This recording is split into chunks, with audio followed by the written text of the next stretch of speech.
All right, everyone. One day I will be an expert at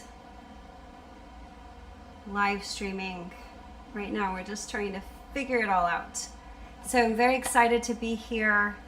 I have been looking forward to our conversation all day. I have a wonderful lesson planned for you. And I'm really excited to share this because this is something we talked about in our office today.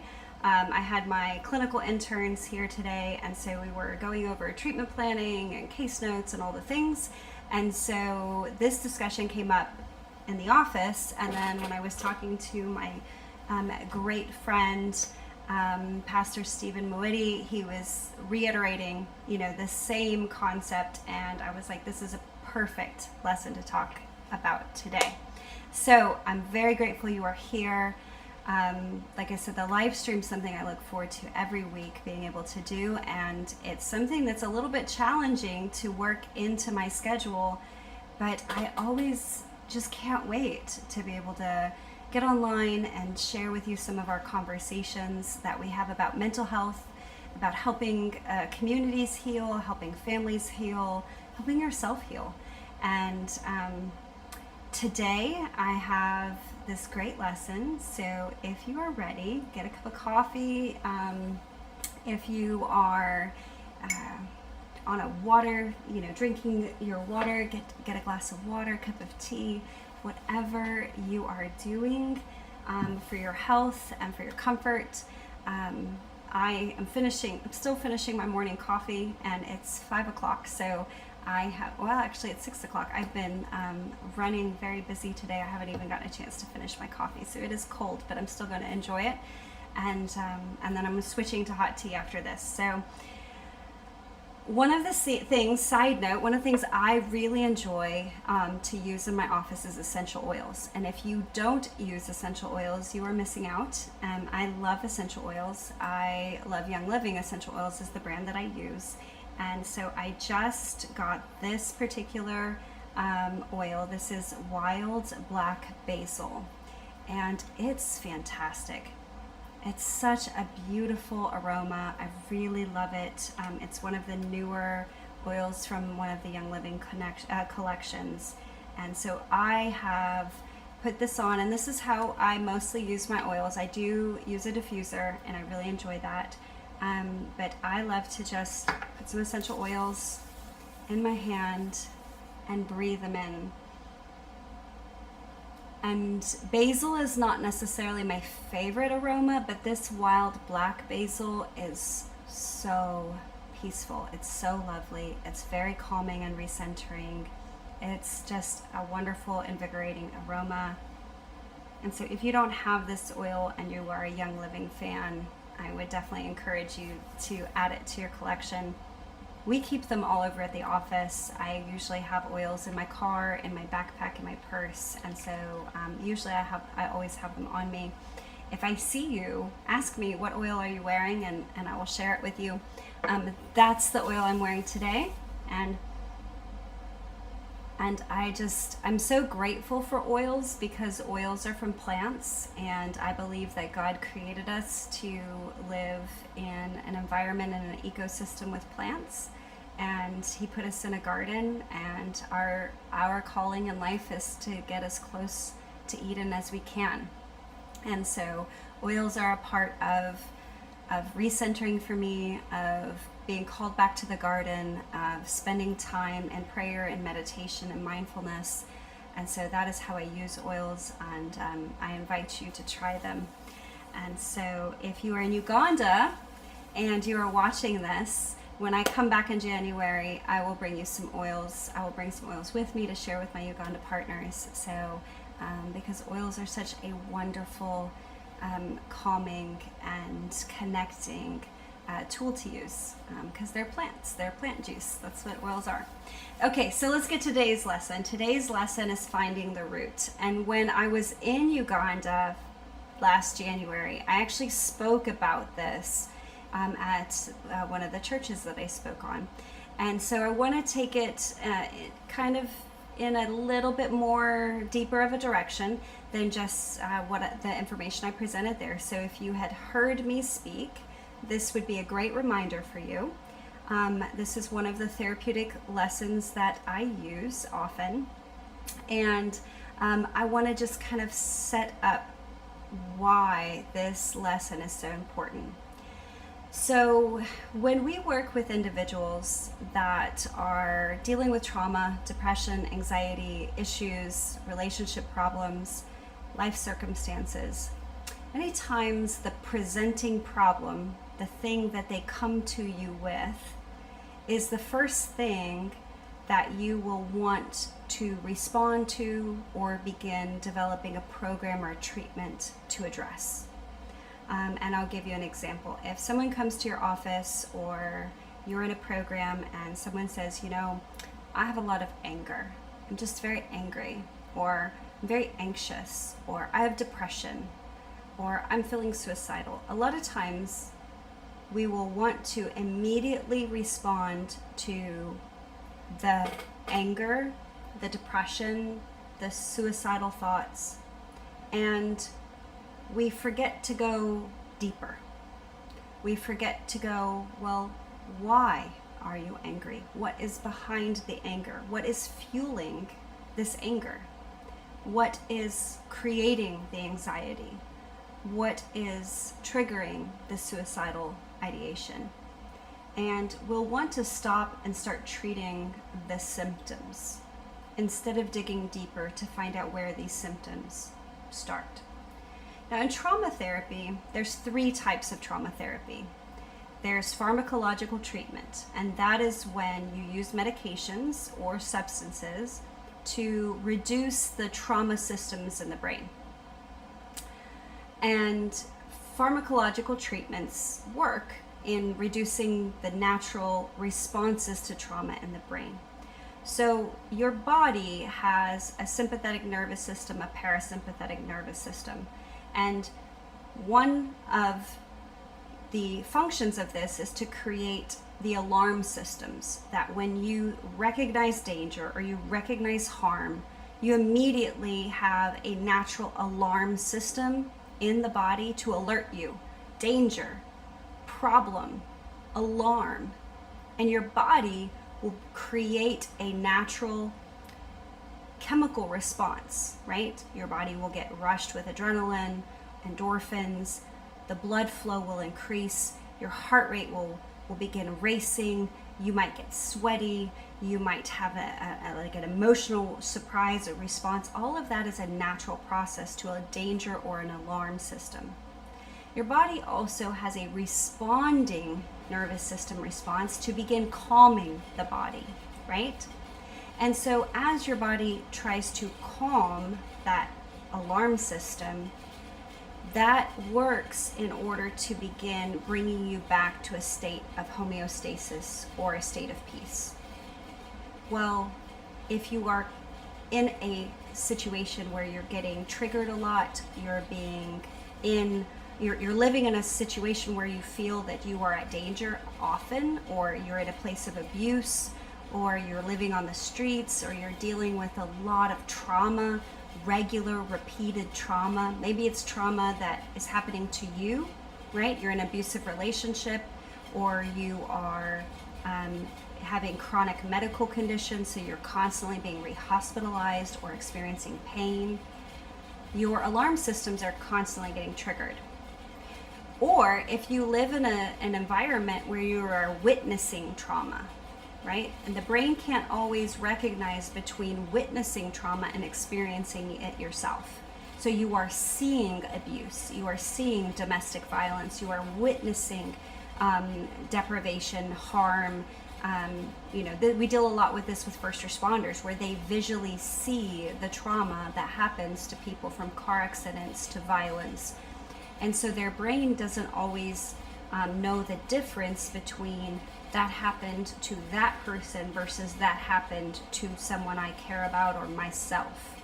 And we call that experience vicarious trauma. The trauma didn't happen to you directly, but you've witnessed it. And so through the vicarious experiencing of that trauma, you are now experiencing the ramifications, the physical ramifications of that. The heart is racing, the endorphins are flooding, the brain system is alarming, and you now have to activate that calming response in the brain. If you experience that over and over and over again, you can actually start developing the habit of PTSD, post-traumatic stress symptoms, post-traumatic stress disorder. The responses in the body lead to this chronic on alert, high alert, hypervigilance, flashbacks, brain fog, all the symptoms of post-traumatic stress, right?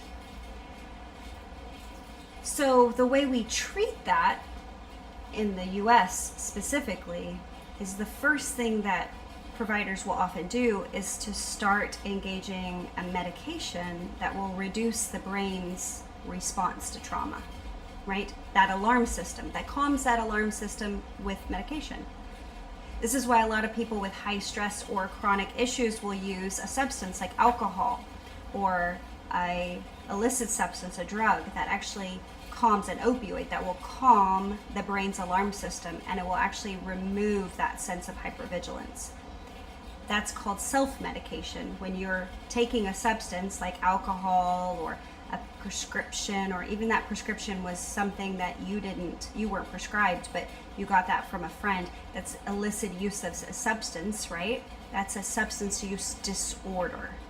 Now, a disorder means it's not in order, it's in disorder. So a disorder means that you are using a substance in a way that it was not meant to be used, or for someone else, or not prescribed to you, and you are now engaging that because you're feeling this hypervigilance or because you're feeling this trauma response. Okay, so again, kind of to recap, there's 3 types of treatment. The first one is let's turn the brain's ability to be in hypervigilance down or off through a medication. Now, how effective do you think that's going to be over time? Do you think that if you just turn your brain's alarm system off that you're going to get better? Or do you think you're going to just stop feeling like you're in panic mode all the time? As you can imagine, you probably aren't going to feel better forever. You might feel better in the moment. You might not feel so anxious all the time, but long term, it's not a great solution. So the second form of treatment is a top-down treatment, and that's where you identify the triggers, you identify the situations, you create a plan for thinking differently about the situations, you put cognitive distance between you and the situation, and we do that through a treatment called cognitive behavioral therapy, CBT, cognitive behavioral therapy. And CBT is a very good model that requires time to develop skills. And so as you recognize that you are under trauma, then you begin developing the skills to manage that. And it's wonderful. But again, it doesn't heal the wound. It just gives you management tools and coping strategies and new ways of thinking about the problem. The last form of healing, the last form of treatment is called bottom-up therapy, and we use different forms or different orientations for a bottom-up process like EMDR, eye movement desensitization and reprocessing. Several of the narrative therapies where you rewrite the narrative of the trauma and you actually assign new meaning behind the trauma are more powerful for long-term healing about the trauma. But in order to do that, you have to get deeper than the presenting problem. You have to find the root of what really happened. What's really going on underneath that presenting problem. Now, this is a really big conversation, and I know we're going fast. I know we're really diving into the different types of treatment and how that situation's created and all the different things that, might happen or you should really begin understanding. And this is a lot of information to take in. So when you listen to this, don't think you've got to know everything or remember everything. I'm just trying to give you an understanding of what to be thinking about when you watch these lessons. People go through a lot in this world, a lot of suffering. And the way you go through that suffering, the way you choose to carry that suffering is a thing you have control over. And these lessons are really to help you in the way you program you develop your programs, the way you work with your clients or your the people in your program, or what you're doing for yourself to help you navigate the healing you need. So don't think you have to know everything. Just want you to really understand that you have opportunity to find deeper healing if you're looking for it. So, what does it mean to find the root of what's going on? Now, I did figure out, and I was very happy, so I'm going to try to do this again. I did figure out how to transition the scene, I believe, so you can see what I'm talking about. Okay, so if I am correct, you should be seeing what I call the circle of pain.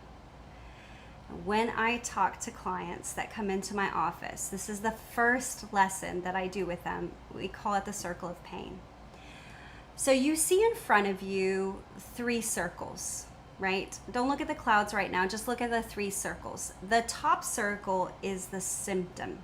That is usually what the client says when they walk in. The common symptoms that a lot of clients will come to you with will be, I feel very angry with the relationships in my life. I have a lot of sadness. I have a lot of worries. I feel depressed. I'm struggling with toxic relationships. These are some of the common symptoms. Bitterness, resentment, hypervigilance, can't sleep. So I always take and I have clients write down what is the problem that they're really thinking that they're there to talk about. And in that first bubble, that first cloud, you'll write down what is the problem that your student, your person in your program, or you yourself are struggling with. What is your symptom? Okay? Are they frustrated? Are they angry? Are they resentful? Do they feel bitterness? Do they feel loss? Do they feel grief? What are they dealing with? And we could stop there, and some therapists do. Some therapists stop right there and they develop a plan and they put cognitive behavioral coping skills and they say, well, we're just going to learn how to cope with our anger. Everybody's angry and we're going to learn how to cope with our anger. And you could say, yes, anger coping strategies is very helpful and you should learn coping strategies for big feelings. But that's not deep enough. If you really want to heal that anger, you have to go one layer in. What is under the symptom of the problem? Under the symptom of the problem is the fear. What are you afraid of that makes you so angry? What are you afraid of that makes you scared? What fear do you have that is fueling the worry or the sadness? And in that second bubble, you would write down, what are you afraid of? What are your fears? Now, sometimes we talk to people and they will say, well, I don't know what I'm afraid of. I'm not afraid of anything. I'm like, okay, so you're angry. Why are you angry? Well, I'm angry because nobody respects me. Okay, fair enough. So are you afraid that no one will ever respect you? Or are you afraid that you do not deserve respect? Well, I'm afraid that nobody will ever respect me, and then what will happen? Well, and then they're going to leave me. If they don't respect me, then they don't care about me. So if they don't care about me, they're going to leave me. So are you afraid of not being respected, or are you afraid of being left completely alone? Are you afraid of the fact that they are not respectful, or are you afraid of the fact that they don't care about you? Those are different fears. And it's very important that when the people in your program, your clients, or even yourself, if you're really being honest with yourself, are you afraid of the sadness, or are you afraid of your relationships ending and being totally alone? A lot of moms will say, I'm afraid that I'm going to work so hard and it's never going to be enough. I'm not enough. I'm inadequate. And that the people that I love only love me if I'm working or doing things for them. That's a big fear. That fear is that your love and your value, it only equals what you do for others. That's a real big feeling, to be afraid. That feels very isolating sometimes. Helping people understand the fears that they have are so much deeper than just the emotional outburst or the behavior. Now this works for children as well. A lot of times children, they will lie. And we as parents, we don't want our kids to grow up to be liars and be dishonest, and so we will correct or punish the lie. And it's good to correct a lie. We don't want to raise children who are liars or who don't tell the truth. But we have to ask ourselves, what were you afraid of that you did not tell me the truth? I was afraid I'd get in trouble. Okay, well, were you afraid you would get in trouble? Or were you afraid that you would disappoint your parents? So two different feelings. I was afraid I would get in trouble and I'd get punished. So are you afraid of just not having the punishment? Or are you afraid of losing respect? You have to really understand the cognitive thoughts behind the behavior. If you only treat the behavior, you're only treating the symptom. If you only punish a child for the wrongdoing, and I'm not saying you shouldn't have consequences, but if you stop there, then you don't understand how to adjust, correct, or fix the behavior. All right, now let's go one layer in again, okay? So once you have the problems and you've written out the problem, these are the issues that I'm facing, and then you have the fears, okay? I'm afraid of loss. I'm afraid of not being good enough. I'm afraid that no one will ever love me. I'm afraid of success. I'm afraid of failure. One layer in is a need.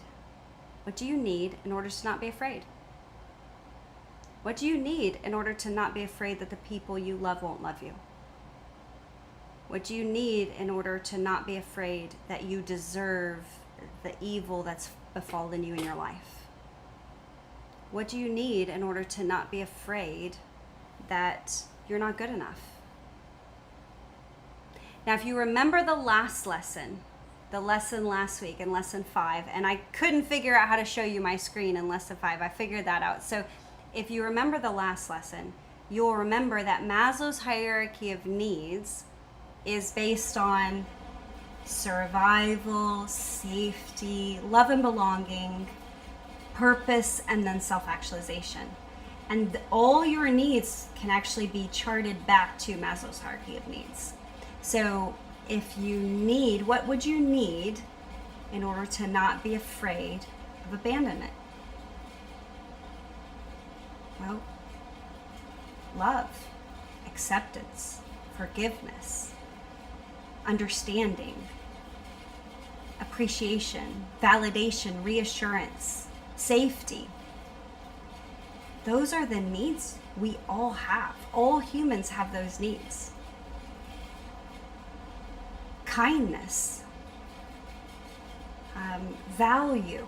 They need to know I have value. I have value not just in what I do for other people, but that people value me. People love me. People want me to be around. It's not just what I, how hard I work. It's not just the grades that I get. It's not just, like, what would a child need in order to not be afraid to disappoint their parents? Understanding, joy, kindness, safety, the promise of, okay, mom and dad, I'm going to tell you, but please don't be mad at me. And when they say, okay, you can tell me and I promise I won't be mad, but you have to be truthful. If you lie, I'll be mad. But if you're truthful, I won't be mad. Now, I will try to help you fix the problem, but I won't be angry with you. And then they tell you, even if that really does make you angry, you can't show that anger because you made that agreement that you are going to be a safe place for them to come tell you the thing that they're afraid to tell you. And it might really be hard sometimes to choose to be a safe place versus an angry place with our children, because sometimes kids really get under our skin, right? So you have to be careful about how you are setting up this negotiation towards what your clients need, what children need. You have to really understand, hey, I have to build a space where my clients, my kids, the people I work with, myself feel safe enough to be honest and vulnerable about what they need. Because if they can't tell you what they need, they shouldn't really be in your program, right? They really, like, even the Bible says that God is a good father, and if you as a father make sure that your kids have what they need, the good gifts that they need, that God's going to make sure that you have the good gifts that you need, right? And that God always provides our needs. So therefore, you have to remember that the people you're working with, your clients, your kids, yourself, you have to make sure that you're focused on what do they need in order to not be afraid and not have these symptoms. Anger is not the issue. Forgiveness, joy, love, acceptance, belonging, that's the issue. Now, I'll show you one more thing. At the center of this circle of pain is this little kid, right? And imagine that little kid's you. That little kid is buried under needs and fears and problems. And they've got their needs and their fears and their problems all bound up in their head, weighing on their shoulders, affecting how they feel about themselves and about their relationships. That's a lot to carry. And this is very important because that little kid in that picture, that's you, right? We all have a little person inside of us, an inner child that has their own needs, their own fears, and their own worries, and their own problems. And it's very important to understand that you are buried under all these layers because so is everyone else. Everyone else is carrying fears and needs and problems. And you can't ask someone else to sift through all their problems and come and help you if they haven't figured out how to meet their needs and fix their problems. The person at the center of this circle of pain is the person who can best begin getting their needs met, giving themselves what they need, giving themselves understanding, love, support, kindness, hope, joy. The person that's buried at the center of this circle has the most power to actually begin healing their problems by starting with what they need. Now, in this little worksheet that I'm showing you, there's the little section at the bottom for you to begin thinking about how you can help the person that's in the center of your circle find the support that they need. Now, if you're developing a program, that might mean that you have to start thinking about, what do my clients need? In Uganda, in inner city situations, in prisons, in women's shelters, in therapy offices, in all the different programs that, if you're watching this live stream, you're probably part of, it is not hard to find people in need. I get phone calls every day for people who need financial support, food, stable housing, transportation, medical care. And it's very overwhelming sometimes because I don't have money for everyone to have stable housing, and I don't have all the answers for transportation, and I don't have a residence people can come and find, a warm place to sleep or a hot meal. We do try to keep a food pantry here. We do try to help people with immediate food needs if we can. But really the best thing I can offer is training and education. And so I try very hard to always be offering the thing that I can offer the best, which is through these live streams, through the books that we publish, through the work that we do, through the therapy that we offer. It can be hard when you're developing a program to try to meet everyone's physical needs. Because if you meet their physical needs, it opens their heart, and then they will become more trusting to tell you about their emotional needs or their spiritual needs. And that is very true. But that's hard to commit to.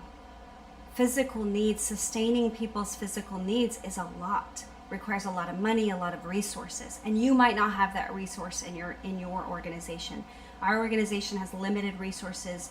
What resources we have, we definitely share. But if we don't have it, the greatest resource we have is our training, and that's why we offer this training online. So you have to think about within your program, what is your best resource? And if you're going to start meeting physical needs, how can you do that in a sustainable way? So that's a very important conversation. And I would encourage you to really take a hard look at your program and say, okay, we're going to offer, maybe we're going to meet a physical need of food once a month, and we're going to cook.